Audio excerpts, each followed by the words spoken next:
好，家庭家下嘅短劇，大家都會發現，其實天時嘅變化，真係會影響到發通嘅安排。比如講，阿 K 要分享講，佢爸爸留學嘅經驗，留學之前，天初我去看，我去查嘅氣象報告，到底會落大雪冇？係講落大雪。留雪就留唔上咩，因為落大雪嘛，佢就看唔到啊，當危險係冇。故說留雪家下點到喺後天上做的留雪呢，故說大家知道，天時可能會影響到人嘅發通嘅計劃嗬。大家下啲用版形容合法來討論天時嗬，下邊來看一下家下短劇度有哪條合法來留大家向下來分享呢？第一隻。禮拜，星期，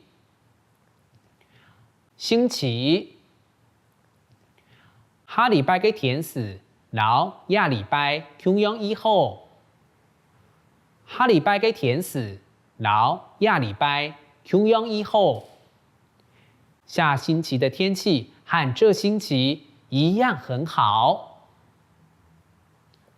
下星期的天氣和這星期一樣很好。雪，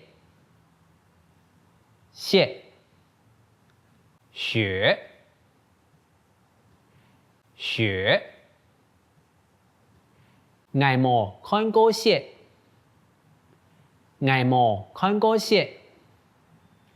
我沒有看過雪。我沒有看過雪。崇尚，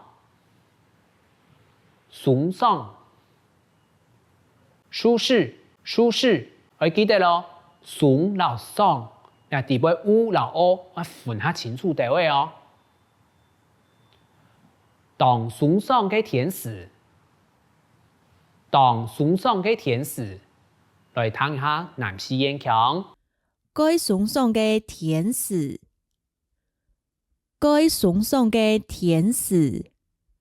意思係很舒適的天氣，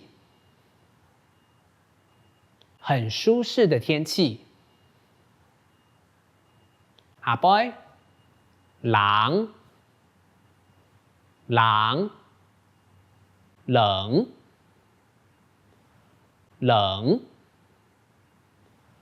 唔愛當冷，來聽下南市演講。唔愛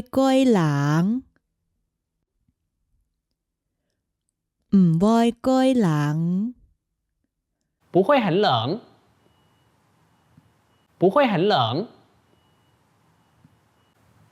好，睇睇家下嘅合法嘅部分呢，其實大家會知道冇？我看到雪，真見啲台灣冇咁簡單。比如講，可能會話見會寒天家下，可能去太平山啊，看得到。唔過講喺平陽地區，真見冇咁簡單。像我自家係兩下帶種兩下多，根本就冇可能嘛。唔過我細漢嘅下帶到龍潭，話見嘅福建嗰片咧，就看得到雪咯。比如講巴陵地區，就當到落雪嘅機會。尤其是可能家下，我想講，到底會落雪嘅國家係用辦法呢？用辦法對個雪人啊，還有用雪去點人，係冇？呢？泰國係我想講，我去個北極圈看個極光點，當到花拉碧波嘅色彩，知道呢？寒天嘅雪國嘅畫面，一種一想人，不然知道係一種。完全冇可能想象嘅世界係冇，大家會安尼知道冇？唔知道雪對於來講係一個當接看得到嘅氣象現象冇啊？